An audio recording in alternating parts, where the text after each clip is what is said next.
Hello, everyone. My name is Shay Anderson, and I'm excited to go through my presentation about my guidance unit. It was called The Way of the Pack, and it was all about building a strong classroom community. So I'm excited to go through that with you today. My guidance unit was named The Way of the Pack. It's all about building a strong classroom community. I worked with a 9th grade math lab class to help them to build these skills. It was 4 lessons, and I came in every other Friday. And our overall goal, our overreaching goal, was to build a positive, supportive classroom. That was something that they were really struggling with, and that was the goal that the teacher and I came to together. Our number one data source, and the one that was the biggest implicator of why we chose this specific guidance unit for this class, was teacher observation and concerns. So in this math lab class, there is one main teacher as well as a support teacher, and there was also 2 student teachers there, mostly just to help and guide, as this was a really difficult class. We were getting multiple referrals from these teachers, as well as the teacher going to admin and us with many frustrations and concerns. And it was happening enough that we figured we need to go into the classroom to help them more on that tier 2 level versus meeting individually, as we were repeatedly with these students on that tier 3 level. So that was our number one data source. Some of the frustrations that the teachers were feeling was kids frequently abandoning tasks if any difficulty arose. They were very much off task and not engaged in the assignments or the class structure. There's a lot of disruptive behaviors such as like interrupting, not raising hand, getting out iPhones, headphones, making fun of students who are getting the answers incorrect, etc.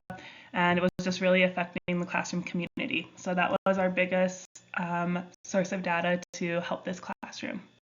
Our number 2 source of data was grades. So as I mentioned, this was a math lab class. They're there to get assistance and to relearn and be retaught different core math principles to help them succeed in their core math class. At the beginning of this unit, 80% of students had a D or an F in their math core class. So their grades were not where they needed to be, and we were really hoping that by helping build this classroom community and helping them build those skills, that it will also directly reflect those grades and help them to improve. And our third and last source of data was attendance. So this one was a little tricky to get exact numbers with because at the beginning there were about 10 students in the class, and then several dropped, and then some more came in partway through. So the numbers are kind of hard to show if there was significant improvement or not there. But even with such a small class, there were consistently 2 to 3 students absent daily. So that made it only a 60 to 70% daily attendance rate. So chronic attendance, we know, is a huge barrier to success in any classroom, and especially math, where they're building upon concepts and skills daily. So we were hoping that with this unit and the classroom community becoming better, that students would want to attend more. Probably heard me say Way of the Pack several times. What does that stand for? So Way of the Pack is a theme that my school already has. Their mascot is the coyote, so it's kind of a fun play that they put on these words to kind of go with their mascot. So PACK is an acronym for perseverance, accountability, collaboration, and kindness. Every other week I did one lesson, and I just started at the top with perseverance and did a guidance lesson on that and went through each one. To know if our guidance unit was successful, I gave the students a needs assessment before we started and at the end. It had several questions, and it was a rating scale from 1 to 5. So answers ranged from never to always, and had different questions. We made it very clear that they were not graded on it. They didn't have to put their name on it, and there was no right or wrong answers. It was just to kind of gauge where they were and to see how we can help improve upon our classroom community.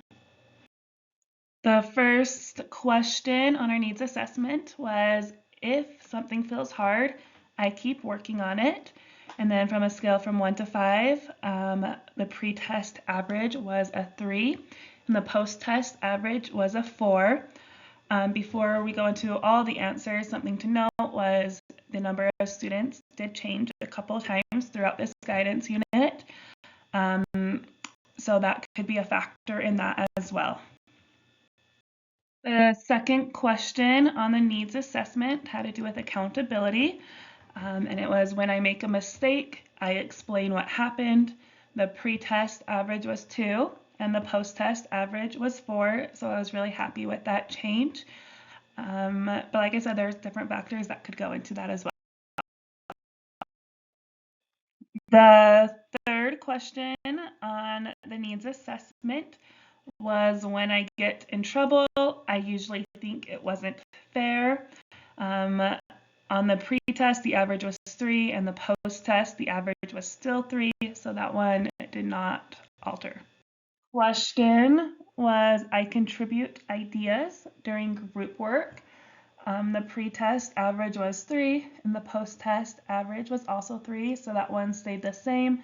One thing that the teacher also mentioned is they hadn't done a lot of group work in the time frame of this unit, so that could be a contributing factor to that average. But yes, that's the result for that question.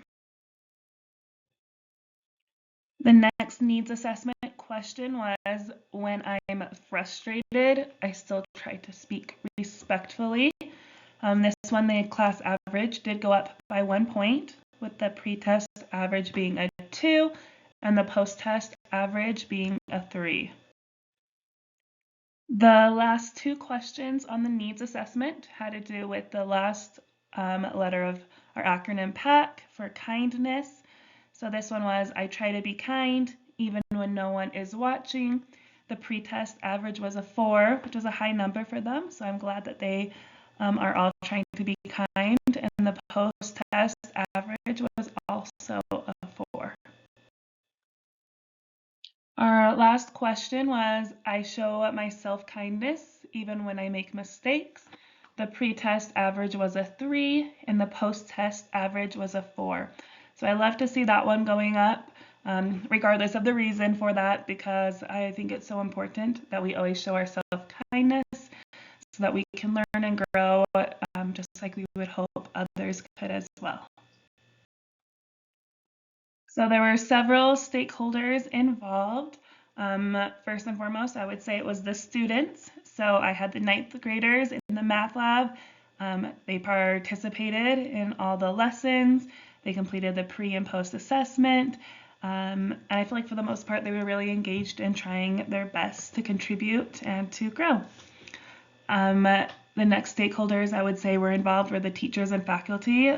Like I mentioned, there were several teachers in this classroom, but they provided classroom access. They shared their observations and concerns and referrals, and they were very supportive with implementation. They were really great to work with. And then I would also mention my site supervisor. She helped collaborate with me and come up with this unit. If I ever had questions or needed ideas to bounce off of, she was very helpful with that as well. Classroom implementation. So my timeline was from February 27th to April 17th, so just this last Friday. I had 4 classroom lessons: perseverance, accountability, collaboration, and kindness. Each lesson lasted between 15 to 20 minutes and had come in every other Friday, as per the teacher's request there. There were about 7 to 10 students. When I started, it was 7. By the end, it was 10, but it went through variations of every number in between. For goals, my first goal had to do with students raising their hand and not calling out during whole class discussions. So reducing call out comments to fewer than 2 per class session. Looking back, that was a pretty hefty goal, especially for how much was happening before. But I was really hoping to reduce that as much as possible, as that was probably the teacher's biggest frustration. The second goal was during group work and answer reviews, 100% of students will demonstrate respectful communication by avoiding negative comments or laughter when a peer answers incorrectly. So I know 100% is a large number, it's all of them, but this was really affecting the classroom community and really affecting people's confidence, and I felt like that was reasonable when we worked on that. When facing challenging math problems, students will attempt at least 2 different strategies or steps before asking for help or stopping. A lot of the students in this class just were giving up as soon as they came to any problems. They had a hard time with a growth mindset. They would just talk about them being stupid or not being able to complete it and just give up right away. So I was really hoping to help with that growth mindset and help them with that perseverance and to keep trying even when it is difficult. And my last goal was, after receiving a failing quiz or test grade, 100% of students will take initiative to talk to their teacher about their plan to improve their grade. So I don't expect students to never fail. Math can be challenging for a lot of students, and they're in this class because they need that, and that's great. But I'm just hoping that the next time that they do fail or they don't do as well as they need, they are willing to take that accountability and work on a plan moving forward. This teacher is very willing to do retests and to help them to continue to learn and grow. So for the next few slides, I was just going to show one slide from each of my classroom lessons and kind of talk about it a little bit. So this first one is from my first lesson on perseverance. A big part of that lesson, I try to focus on growth versus fixed mindset. We talked a lot about learning from our mistakes and using those to guide us moving forward. I shared a little video and we had a lot of open discussion. One thing I wish I did a little bit differently was having more examples or asking more questions for the students. I learned in that first lesson how much they were willing to participate, and I try to use that to make my next lessons better. The next slide I'm going to share is from my accountability lesson, and this was actually my favorite lesson out of the whole unit. I feel like I really found a way to kind of get through to them on this one. The main focus was the difference between excuses and accountability. And what I was really trying to emphasize to them is that an excuse doesn't mean you're lying. Your excuse could be true. The difference between excuses and accountability is excuses, they focus on the blame, and then it just stops there. And there's no moving forward. Accountability focuses on solutions. So what's the next step?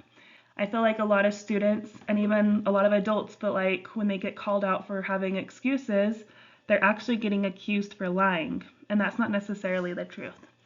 So we went over different examples. So like the most common excuse they could come up with was, my dog ate my homework. We're like, well, let's pretend that is true. Let's pretend your dog really did eat your homework. That could have really happened, and that's your excuse. So if you were giving an excuse, that's what you would tell your teacher. But if you were being an accountable student, you would tell your teacher that your dog ate your homework, you're going to redo the assignment, and from now on we're going to keep our homework in our backpack up on a shelf. So the excuse was the truth, it was something that was challenging, but what's the next step? How are we moving forward? And we went through lots of different examples, and I could tell this really resonated with them, and they all shared different ways that they could be more accountable. And I loved some of the examples they came up with. Some of them being, they're going to have their parents hold their cell phone while they do their homework because it was really easy for them to get distracted and they had a hard time focusing. Some of them was in their classroom when it's time for independent work. They asked the teacher if they could go sit in the back at an empty desk because it was just too hard for them not to talk to their friends. So things like that, I could tell they were really trying to stretch themselves and work on that accountability piece. The third lesson was on collaboration. So for this one, my main focus was helping them to understand how important a strong classroom community could be in helping them to succeed. So to start off, I asked them to think about different communities that were important to them. A lot of them shared about different sporting teams or extracurricular teams that they're on.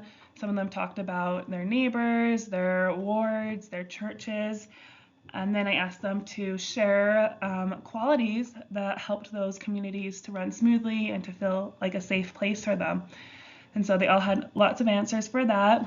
And then we talked about how our classroom can be a community and the different answers that they shared for those other communities, how they can be contributed into our classroom community to help it be a safer place. We then went through the 5 C's of collaboration. So consideration, control, contribution, cooperation, and courtesy. And we had some different scenarios. I made them generic, but they were based off of examples that we were getting referrals for and the teacher was coming in frustrated for in the past. And when we shared it, I would ask them to tell us which C they think could be improved there, and then why that was important. And they had a lot of great answers for that, and I feel like that was a great conversation. That was very beneficial. Our last lesson was all on kindness. We talked a lot about what kindness is and what it isn't. We talked about how it isn't always these huge gestures that you have to be doing, or saying yes to everything, or always putting others before yourself no matter what. We talked about how kindness are those little daily things and being consistent with them, and how that makes a big difference. It was great. I feel like it's something that a lot of the students want to improve on and that they feel like is important. And often when they weren't being kind, it felt like that wasn't because they were not wanting to be kind, but because of different pressures that were there. So that was a great conversation. At the end, I try to emphasize the slide here about being kind to yourself. And the reason I wanted this big emphasis is because when I'm in there, I hear so much negative self-talk. They tell themselves that they're stupid all the time, they can't do it, they're in math lab for a reason, etc. And I just want them to practice being kind to themselves, talking to themselves like they would a friend, giving themselves the resources that they need, asking for help. And I feel like that was really important.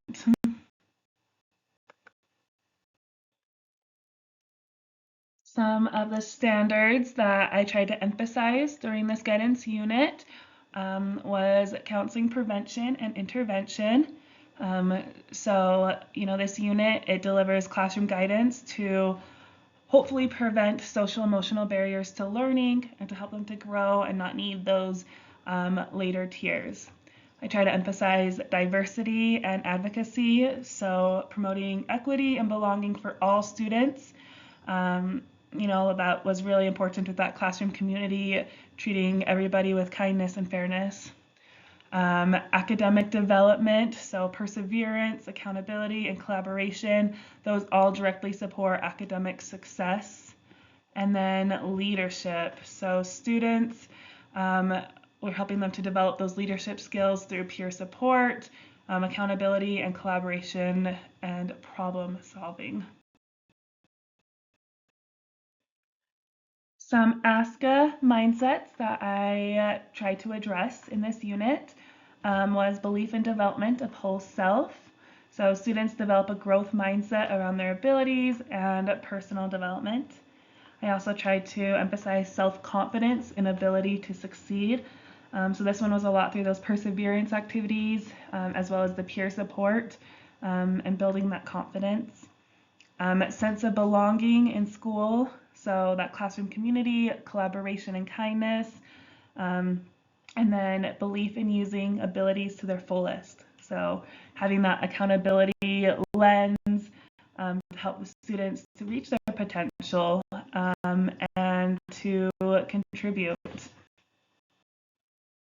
Some of the ASCA behaviors I tried to address in this unit was cooperation, having that positive and respectful relationships, regardless of if people are the same or different from us. I tried to emphasize empathy, especially during our kindness lesson, and then self-discipline, which I felt like we talked a lot during our perseverance lesson, as well as accountability.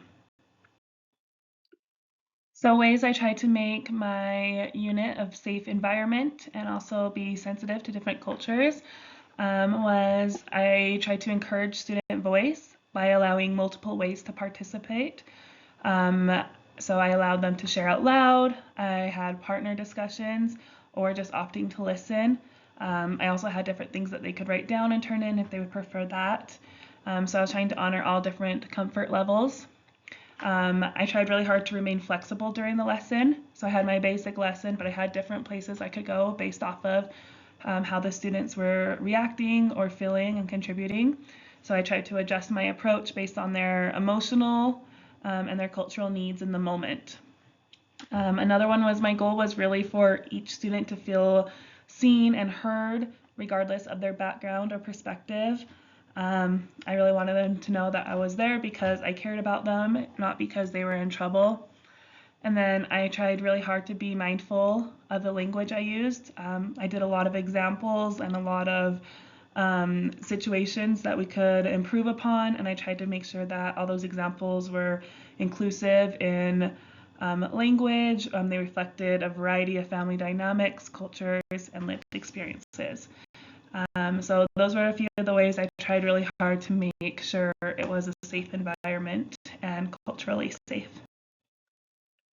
Overall, I am really proud of this guidance unit. I feel like we had a lot of really great discussions.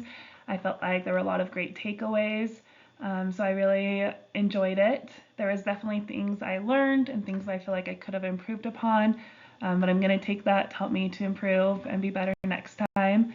But I'm